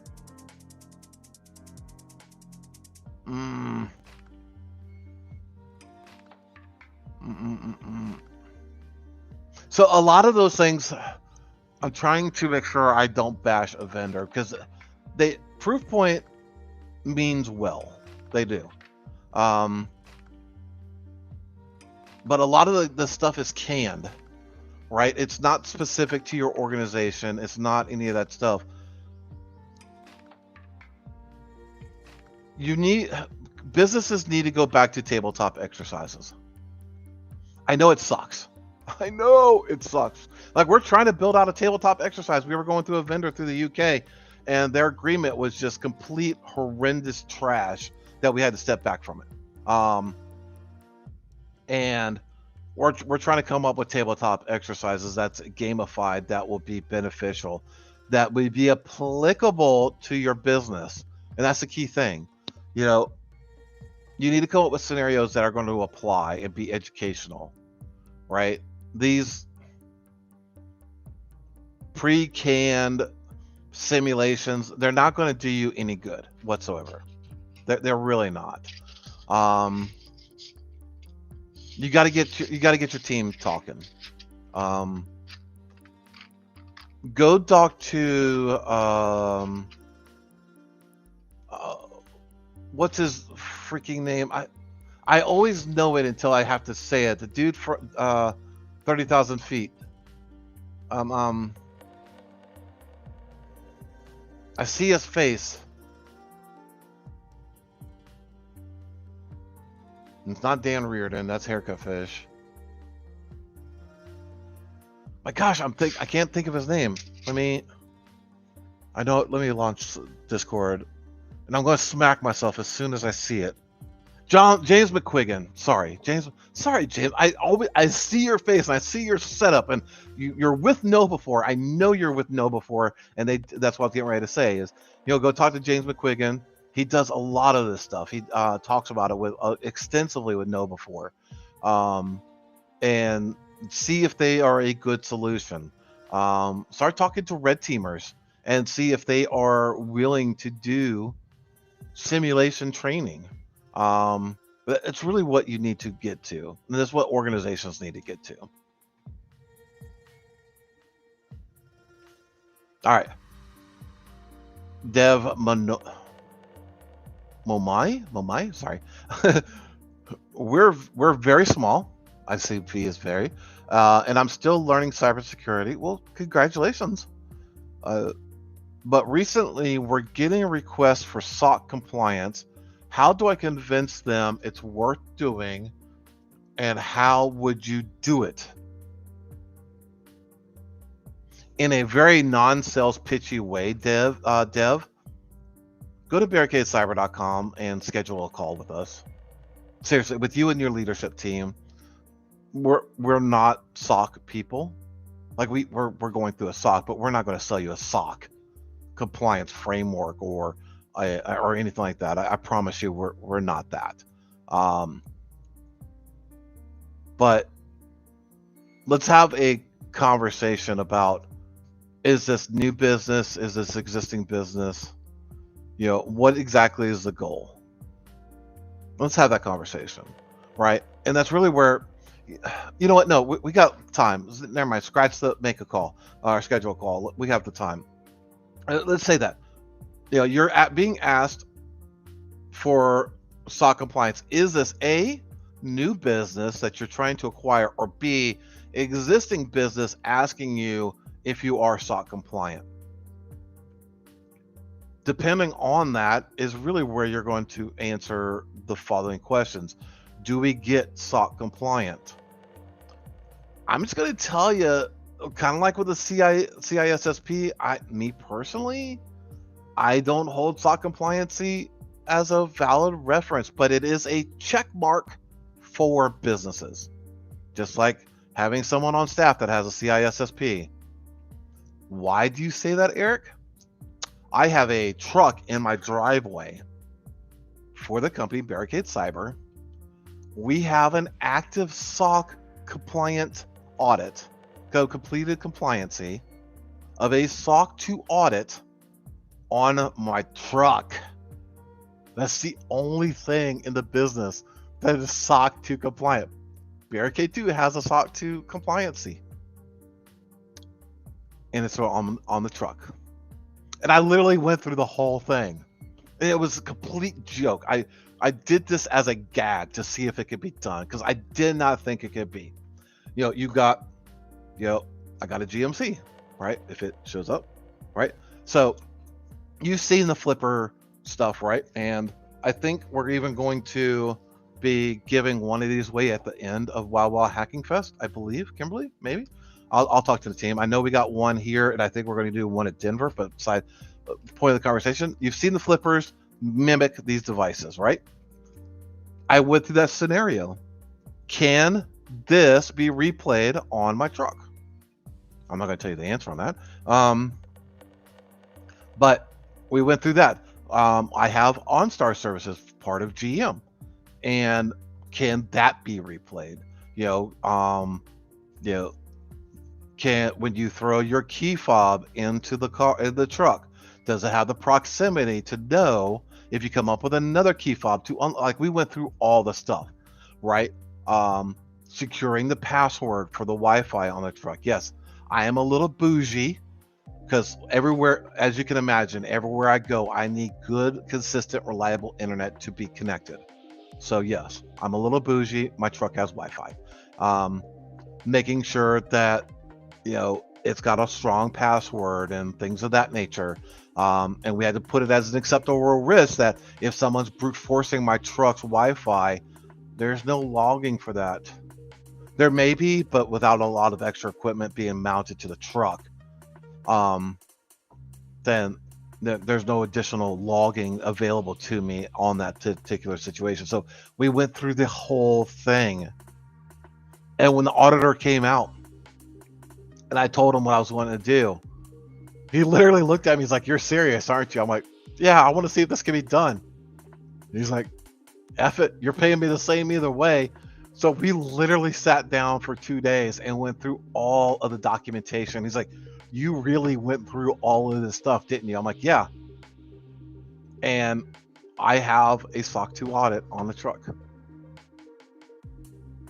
Now, I say all that to say, if you're asking a vendor for a SOC 2 audit, tell them you want the audit report and look what is included and what is excluded and what is set as acceptable risks in the report. 3 things. What is the scope, aka included? What is the scope of the audit? What is excluded from the audit? And what's been determined as acceptable risk in the audit? You will start to find there's some glaring holes. Y'all remember CISA that had their big breach a couple of years ago? They had a SOC 2 audit. Well, guess what? That SOC 2 audit, if memory serves me correctly, legal disclaimer there, my memory may be a little fuzzy, it's been several years ago, but I believe the SOC 2 audit was only about the tenant that they were selling or reselling their RMM package for. That was only for the RMM tool, it wasn't for the PSA, and it definitely wasn't for their internal. Or maybe it was either their internal was SOC 2, but their RMM wasn't, or vice versa, if memory serves me correctly. So yeah, go through that. So to your point, new business or existing business, what are you trying to obtain or achieve with this goal? And what is the scope for this thing, right? It's a lot of conversations to have. I got long-winded on that one, but that's essentially where it is, right?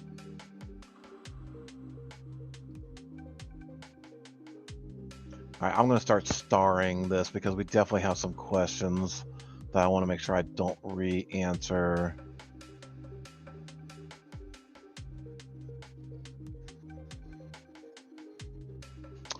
From Sunshine 24/7, how do you gauge how much details to share when trying to improve cybersecurity posture and talk to a person not in a cybersecurity role? Oh, this is easy.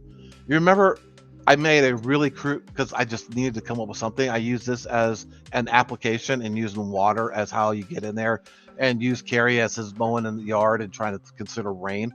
Use objects that they're familiar with. A lot of times I use a house. Y'all have probably heard about this before. I use house structures, and because I was an electrician for many, many years, and sometimes I use vehicles, sometimes I use first responders, things of that nature, like police and fire and stuff, SWAT, and how you escalate. You're going from a beat cop up to a detective, and then you get up to SWAT, and those type of different analogies, something that is relatable to everyone. Yeah, I hate to say it, but you're dumbing it down to a relatable object or relatable technology that everybody can understand. Hopefully that answers your question.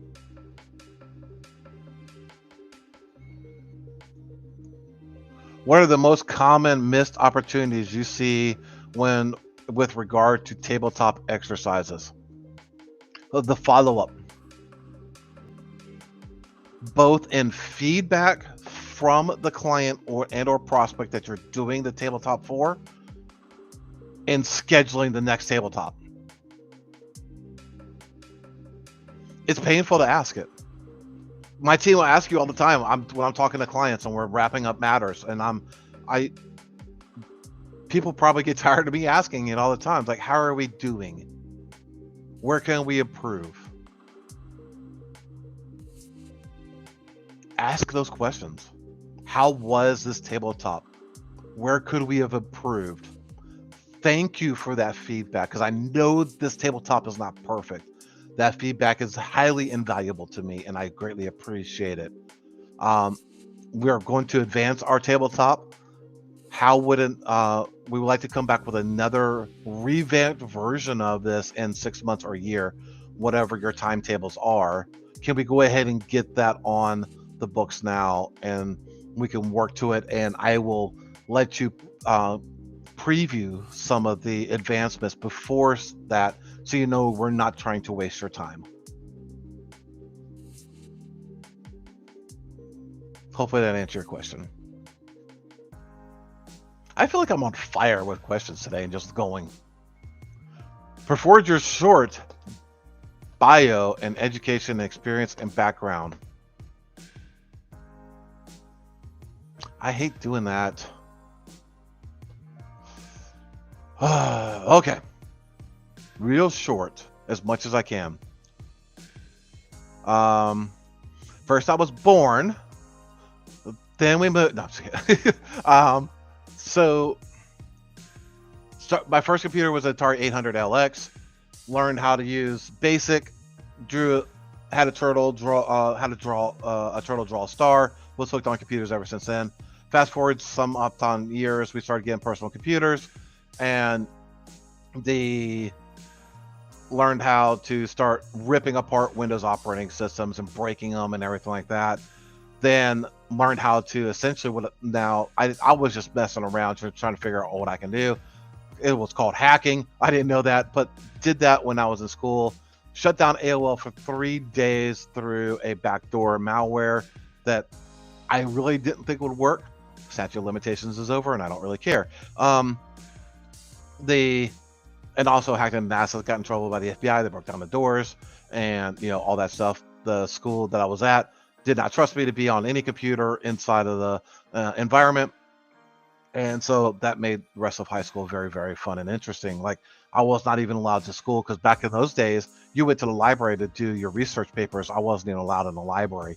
And those were the days when you had token rings, RGB6, the lock-ins and stuff. But anyway, I digress. Went off, did a bunch of stuff, went off the Marine Corps, went counter-military intelligence, mostly human, but, learned some pretty cool stuff, got out, worked for Black Box, did a lot of cool stuff there, got out on my own, started an IT MSP, or started an IT firm, went into MSP, and now I always wanted to get back into cyber, started doing pen testing to make sure that I could be able to trust myself without getting myself crossing any lines and get locked up into prison. Was able to do that pretty successfully. Started doing that pretty extensively. Got on many Hall of Fames like TeamViewer and some other folks right before COVID, or right at in the beginnings of COVID, somewhere around the beginning or in the early entry sides of it. Some MSPs were coming to me and said, "Hey, you're doing this really cool stuff with pen testing, but have you ever tried digital forensics and hunting evil and stuff like that?" I'm like, "No, what's that?" So they brought me in on a couple of small cases, and I started just ripping through it. And I found my love. I'm like, hunting evil is the best thing ever. I love looking for the needle in the haystack and looking for the Easter eggs and stuff like that. Just like in the old days when we were growing up, trying to get that new game and find those Easter eggs. If you ever was old, or if you're older like me and you did the Mortal Kombat with the Tootsie coming out of the corner, just Tootsie. The Easter eggs that were there. I still get that high on that type of stuff. So hopefully, short bio. But my name is Eric Taylor. I'm the owner of Digital Barricade Cyber. We're a digital forensics incident response firm, and we are the firm that you call when things break, hit the fan, or if you're wanting to secure your 365 or keep somebody on guard. Sorry, I try to keep it as short as possible. I do tend to talk a lot or really, really fast, so you may want to go back into YouTube and play it on half speed, or maybe, I don't know. But I really suck at that type of stuff. What advice can you give a person who was let go recently? Oh, David, I'm sorry to hear that, bud. They have no certs, but 1 year in vulnerability management, and the last year working in a SOC is better. I think I tried to combine sentences, sorry. But 1 year in vulnerability management and the last year working in a SOC, is it better apply for vulnerability management jobs? Dude, I would just say apply at vulnerability. I would say apply at SOC analyst. I would apply at all that stuff, right? Unfortunately, it's the job market sucks, and I personally think it's only going to suck more as the rest of the year goes in. I hate to be the bearer of bad news, but I really think like we're running the numbers.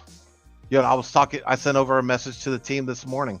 Like, hey, I'm one of those people that overshare where the company is with our team because I feel that it's their right to know, except for like giving them access to QuickBooks, literally. But I share some of the P&L stuff, and they understand kind of where we are in terms of numbers, and I screenshot all that stuff, and I was talking to them about it this morning.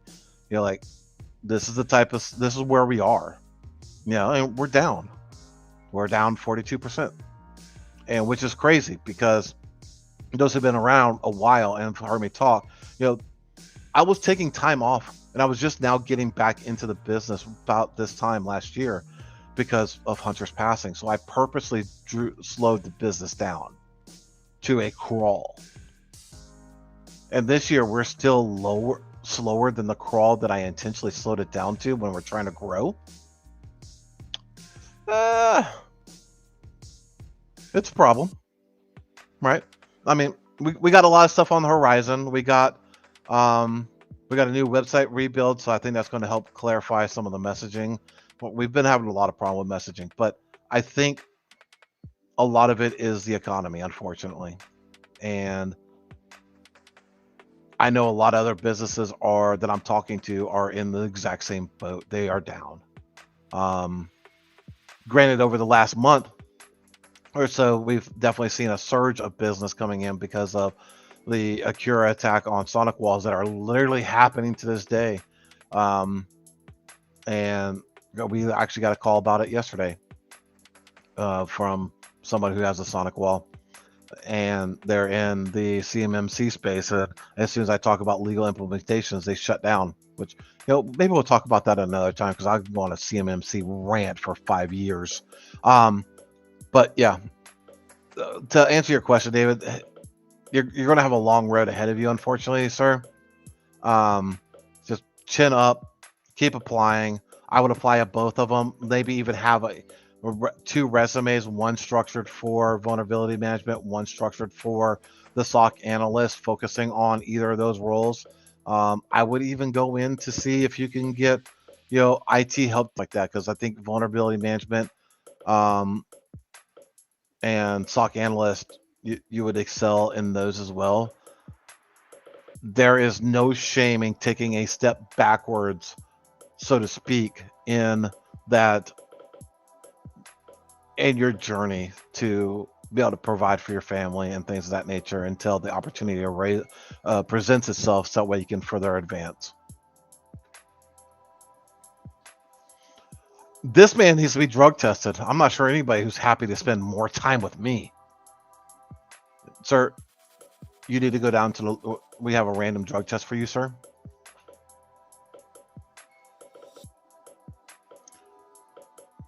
Can't wait for the podcast. Oh, you're talking about unfiltered, take my money? Yeah. It will be a little filtered, right? Because we are going to be talking to business people, but I'm not going to hold back. And it's who I am. Does Barricade Cyber still have awesome t-shirts? I guess so. We have t-shirts at merch.barricadecyber.com. Here, I'll even bring it up. Hold on. Let me bring up a different window in private. So merch.barricadecyber.com. I know we released some recent ones.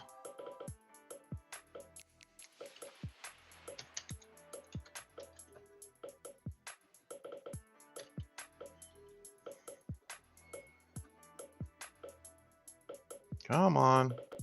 There we are. So if you did not know, let me see if I can. Yeah, that shows up better. It's over on the Bonfire store, but go to merch.barricadecyber.com.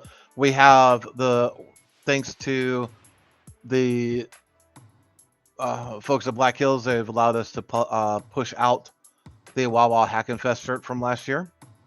It is a little different. It's not the one that was there, because we have, if you were there, there was the Barricade logo on one sleeve and the American flag on the other. You know, I'm a huge component of the American flag, if you can't tell. Finally, don't be a jackwagon in shirt or pullover.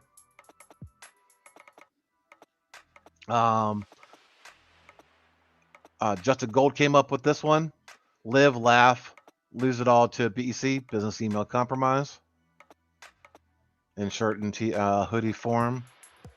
I know I came up with this one. I think Joseph found the logo and him and Kimberly kind of came up with it, but I learned patience the hard way, one bite at a time. Those who don't know, that's like the old 56K modem dial-up days. So yeah, I mean we got several there, right? MILF, man, I love firewalls. It's my little play. Some people like it. Some people really don't like it, but it's to be a joke, ladies and gentlemen. You know, if we can't talk about, you know, things and be a little jokeful, let's relax a little bit. There's more serious things in the world to worry about. You know, threat actors suck. The legend T-shirt. I'm going to probably talk to Kimberly McKnight about changing this up somehow. But 3389, what you people in technology call as RDP, I call ransomware deployment protocol. So yeah, merch.barricadecyber.com for all of your Barricade Cyber shirt needs. Yeah, know before from James McQuiggan.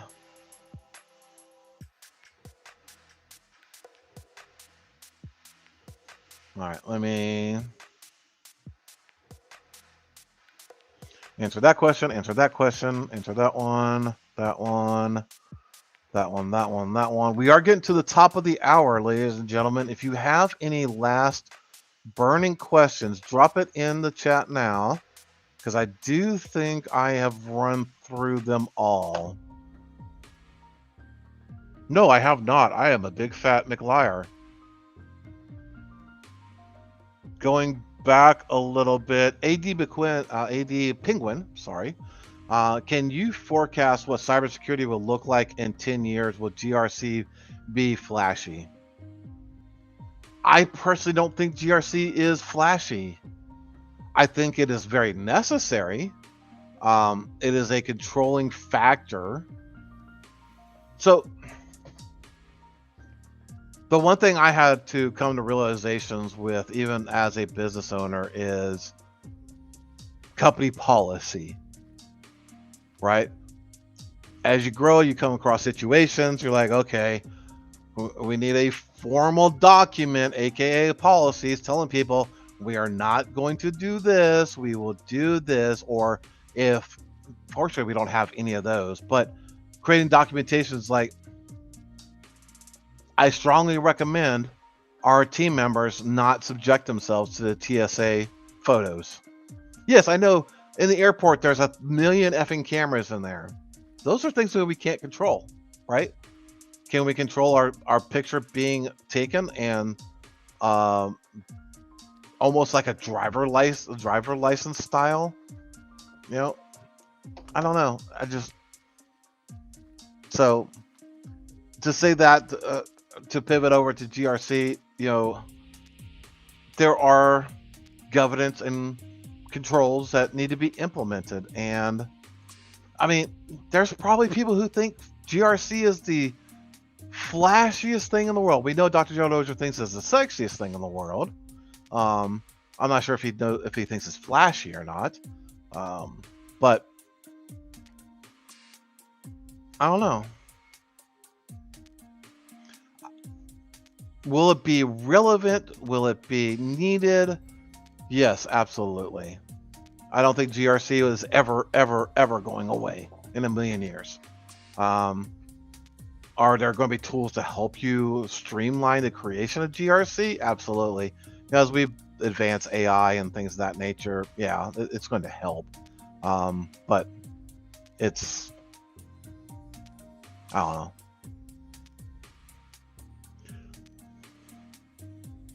Can you forecast what cybersecurity will look like in 10 years? Why did that? Oh, looks like 80 Penguin unfortunately posted 3 times. 4 times. New to IT, got my Sec Plus and looking for my first job. Congratulations, Brandon Williams. Looking into getting more certs. Any suggestions on what to pursue? What is your end goal? I mean, seriously, what is your end goal? I mean, Security Plus is awesome. It's helping you understand is your goal cybersecurity, or are you just trying to become a more cybersecure minded IT sysadmin, network admin person? Or is your search going to be, are you looking to go cloud and really mess with the GCP, Google Cloud product, AWS, Azure? I would say, what is your goal? Where do you look to end up at? And then look at the certifications that align with that path. As you can tell, there's so many different directions, Brandon, you can go into. It's hard for me to say.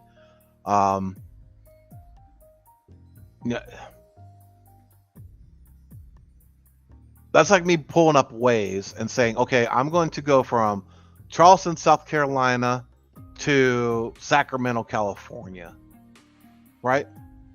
I want to go there. Okay. Do you want toll roads or no toll roads? Do you want a scenic route, a non-scenic route? You get what I'm saying? Like, there's so many different paths that you could take on that one.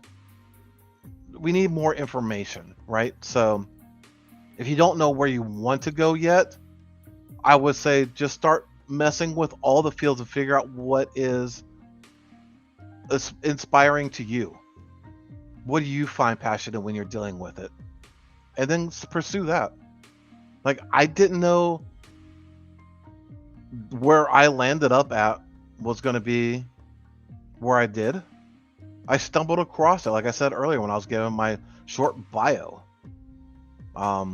So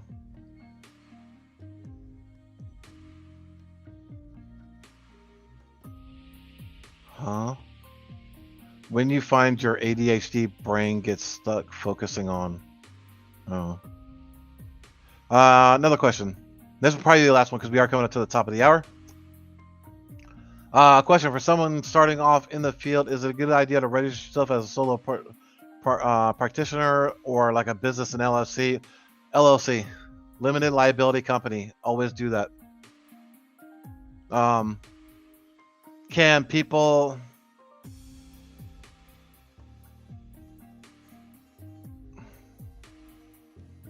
Oh, let me take a step back. For someone starting off in the field, is it a good idea to register yourself as a solo or another business? Would that get in the way of job hunting, or could it help? So if you sandwich together like a peanut butter and jelly sandwich, 2 different topics. Job hunt, you don't want to register yourself as a business, either solo practitioner or an LLC or an S Corp or anything else, when you're looking to be hired by a organization, because you're going to be looking to be a employee of said organization. You'll be getting a W-2, not a 1099 or an I-9 from that organization. If you're looking to be a consultant, however, to businesses, then I'd say go with an LLC. Put up that very small, but at least a cloak of protection around you and your potential assets that you have as you grow the consulting business. Make sure it's an LLC, a limited liability company, and make sure you have the paperwork structured so that they cannot breach that veil to go after personal assets. With that, ladies and gentlemen, thank you so much for what I am calling extended jawjacking. I do greatly appreciate it. come back next week. I will try to come on Friday's panel, but things have been really busy. I've been really heads down on a lot of stuff right now. Again, trying to grow the business, trying to get out there and do our stuff. So I will try to be on Jawjacking. I'm not sure how well that will work. But if nevertheless, I will see you same bat time, same bat channel next Tuesday for Jawjacking. Hopefully next week is extended as well, because I really do enjoy them. So I do appreciate Dr. Gerald Auger letting me know about not having the 9:30, so that way I can go along with you, ladies and gentlemen. And for those who stuck around, come the spoils of sea shanty. Until next time, ladies and gentlemen, stay curious. There once was a kid whose passwords laid across all sites. They were the same, a criminal, then found their fame by taking that data to go. Soon may a criminal come to steal your pictures and data and run. One day when the crime is done, they'll steal your account and go.